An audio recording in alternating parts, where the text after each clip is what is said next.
Retrouvez le débat de Smart Impact avec Veolia.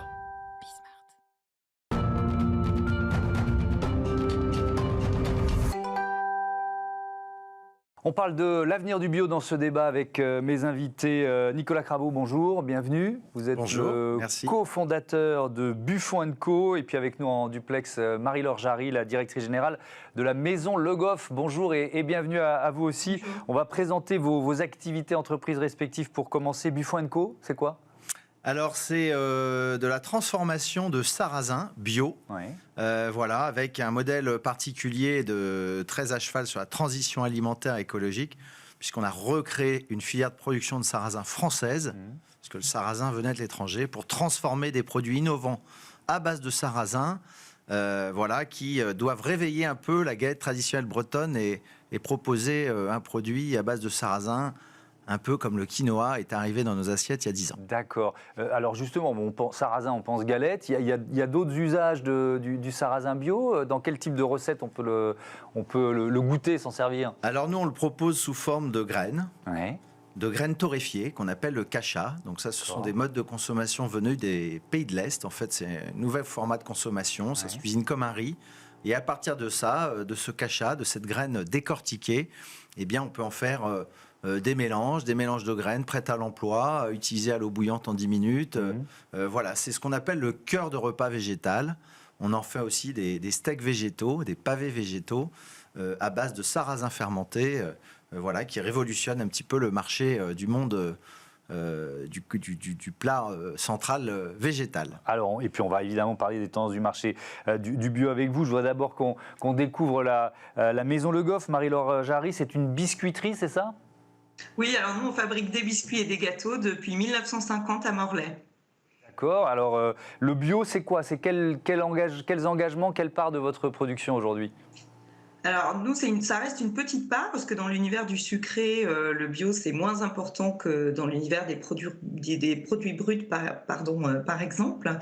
Mais c'est incontestablement l'avenir, le bio, surtout quand on pense planète. Alors vous dites c'est incontestablement l'avenir, alors que voilà, il y a des difficultés aujourd'hui qui sont générales, qui ne sont pas liées à telle ou telle entreprise sur le marché du bio. Est-ce que Marie-Laure Jarry, vous le ressentez dans certains de vos produits ? Alors, nous, on le ressent pas vraiment. Aujourd'hui, nous, on a aussi bien du conventionnel clean que du bio. Et pour le moment, on le ressent pas vraiment, honnêtement. C'est-à-dire que on est toujours sur une consommation qui est stable, voire en progression sur certains produits. Et quand je pense que les problématiques de la bio sont tout à fait conjoncturelles, parce que la planète nous obligera à prendre soin de ce que l'on mange bien plus que ce qu'on le fait aujourd'hui. Nous, dans notre bilan carbone, 85% de notre impact est lié aux matières premières que l'on achète. Donc l'impact, il est sur l'agriculture, sur la façon de produire et sur la façon de se nourrir. Alors effectivement, on est tous d'accord sur l'objectif et l'enjeu, et j'espère que les chiffres à venir vous donneront raison sur le côté, on va dire, conjoncturel de cet essoufflement du marché du bio. Je lisais chez nos confrères du Parisien aujourd'hui en France l'histoire d'un agriculteur qui avait décidé de donner ses poireaux bio en faisant un appel sur Facebook pour dire j'arrive pas à les vendre, venez vous servir, quoi. Évidemment, il y a des centaines de consommateurs qui sont venus chez lui. Pourquoi le marché s'essouffle, d'après vous, Nicolas Crabeau ?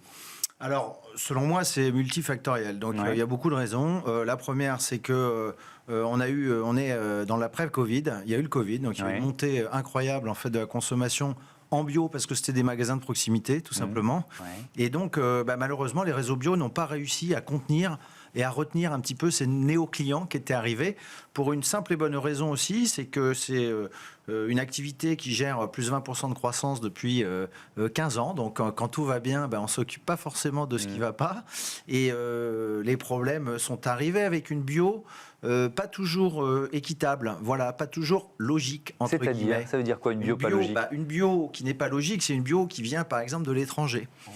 Donc d'où les projets aussi de relocalisation de filières, d'où l'importance qu'on met, nous, en tout cas pour ce que je connais dans le sarrasin, des filières françaises installées sur le territoire, en bio évidemment.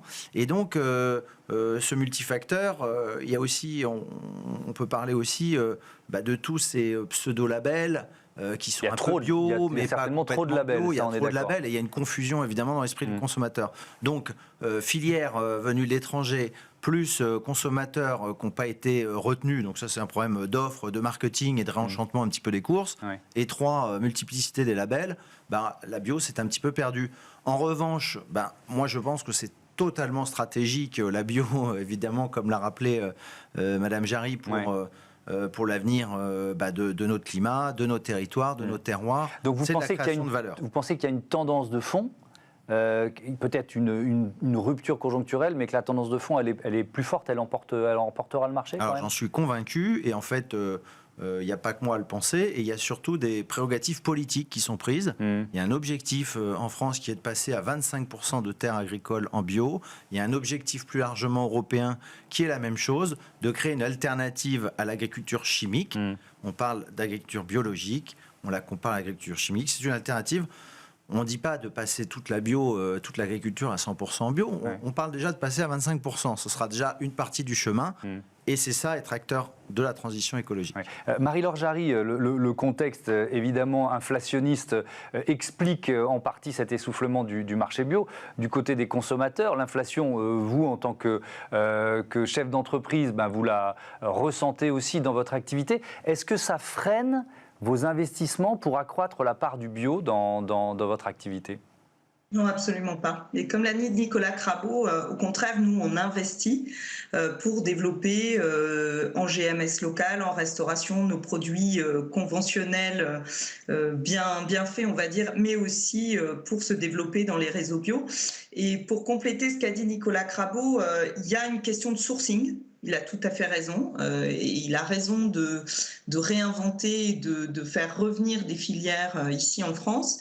Et je rajouterais que les réseaux bio par rapport à la concurrence grande surface, quand les grandes surfaces se sont emparées de la bio, au lieu de muscler leur cahier des charges, comme l'a dit Nicolas, sur le sourcing, mais aussi sur le goût, sur l'organoleptique, ils ont, pour moi, défini des cahiers des charges assez moyens avec des prix élevés. Et effectivement, en temps de crise, ça ne peut pas marcher. Et moi, je pense que la solution, c'est effectivement un sourcing beaucoup plus clean et français que ce qu'ils ne l'ont fait jusque-là, mais aussi un niveau de gourmandise dans nos métiers, c'est le KPI numéro 1, beaucoup plus développé que ce qu'elle ne l'est aujourd'hui. Je reste avec vous, Marie-Laure Jarry. Vous avez fait le choix d'afficher le Planet Score. Je veux bien que vous nous rappeliez ce que c'est et pourquoi ce choix. Alors, le Planet Score, c'est un affichage environnemental qui est basé, donc effectivement, on le voit à l'écran. Donc, vous avez une note globale en haut et cette note, elle dépend de plusieurs items, donc les pesticides, la biodiversité, le climat et le mode d'élevage. Nous, on est rentré en début d'année dans la Convention des entreprises pour le climat et désormais, on est avec pour objectif de définir le modèle de l'entreprise régénérative Maison Le Goff à 2030. Et pour commencer, désormais, on formule tous nos produits avec la gourmandise et la planète. Ça veut dire que pour afficher un Planet Score B, comme vous le voyez là, on doit renoncer à certaines matières conventionnelles pour les passer en bio. Et c'est pour ça que je pense que la bio a d'autant plus d'avenir. C'est que quand tout le monde devra apposer son affichage environnemental, pour avoir une note B, nous, on a arrêté le beurre conventionnel et on l'a remplacé par le bio, dans un produit conventionnel. Et on a arrêté le sucre français et on l'a remplacé par du sucre de betterave bio, toujours dans un produit conventionnel. Je voudrais qu'on revienne sur la question de la souveraineté alimentaire, Nicolas Crabeau, avec cette filière. Vous avez recréé une filière, c'est ça ? Ça nous a paru fondamental, en fait, dans cet acte de transition écologique et alimentaire, car 85% en moyenne du bilan carbone d'un produit est issu de l'amont agricole. Donc déjà, régler ce problème d'amont agricole, c'est régler une partie du bilan carbone. Ensuite, c'est le problème de qualité, traçabilité. Je vais prendre l'exemple du sarrasin que je connais bien. 70% du sarrasin consommé en France vient de l'étranger. C'est une hérésie. C'est une hérésie parce qu'on n'est pas sûr de la qualité quand ça vient de Chine, ou on n'est pas sûr de l'approvisionnement, puisque la moitié des importations venaient d'Ukraine ou de Russie. Vous voyez ce que ça peut donner en termes de sourcing matière, de sécurité d'approvisionnement. Donc, c'est une hérésie pour notre commerce local, nos agriculteurs qui savent très bien faire planter du sarrasin. Et en plus, c'est une perte de biodiversité puisque le sarrasin est une plante, donc elle fleurit, donc elle ramène des abeilles. Donc, vous voyez, relocaliser des abeilles... Les insectes pollinisateurs aiment beaucoup le sarrasin. Absolument. Donc, relocaliser des filières, c'est bon pour l'économie, c'est bon pour l'emploi, c'est bon pour les régions, les territoires, la biodiversité. C'est bon pour ce qu'on appelle l'économie circulaire. Ouais. On parlait il y a quelques jours dans cette émission des enjeux d'utilisation de produits phytosanitaires dans une maison de Champagne. Est-ce que c'est une plante qui a besoin de beaucoup d'intrants, de produits phytosanitaires, Alors, sarrasin? pas du tout. Donc, nous, on est en bio, donc ça veut dire qu'on respecte Bien sûr, mais d'une manière générale. Mais d'une manière générale, le sarrasin n'a pas besoin ni d'engrais, ni de pesticides. D'accord. Donc, je dirais que c'est de toute façon un produit très vertueux, qu'il soit bio ou pas. Ouais. La bio impose un cahier des charges encore plus strict. Ouais. Donc c'est pour ça que nous le suivons. Combien de temps ça prend de recréer une filière comme ça? Parce que bon, on sait bien que le temps agricole est long. Donc voilà, c'est exactement ça. C'est la décision à une époque d'intégrer le temps long dans notre court terme d'industriel et le temps long agricole, c'est 5 à 7 ans. Donc c'est beaucoup de temps. C'est la compréhension d'un monde agricole et d'un monde industriel qui ne se connaissent pas forcément au départ. Redonner des gages de confiance. C'est passionnant, c'est avant tout une aventure humaine et ça prend du temps, mais je dirais que voilà, entre 5 et 7 ans, donc le temps du long terme. Et je termine avec vous, Marie-Laure Jarry, pour quand même dire un mot des emballages. Vous faites un gros travail sur les emballages, racontez-nous. Oui, juste pour dire, on est un gros consommateur de sarrasin, nous aussi, en bio et en IGP Bretagne. Voilà. Vous vous rencontrez alors. Dites-moi sur les emballages. Alors sur les emballages, on a lancé il y a un peu plus de 2 ans maintenant un film composé de 75% de papier pour emballer une partie de notre gamme. Et là, on a fait une étude avec Veolia pour démontrer la recyclabilité de ce film. Et ce film est recyclable à hauteur de 75%. Donc ça, c'est une info en avant-première pour Bismart. Et l'idée, c'est vraiment de déployer cet emballage sur l'ensemble de nos produits désormais et surtout de prouver aux consommateurs le niveau de recyclabilité, ce que personne ne fait aujourd'hui quasiment. Merci beaucoup, merci à tous les deux et à bientôt sur Bismart. On passe à notre rubrique Smart Ideas, on parle recharge électrique.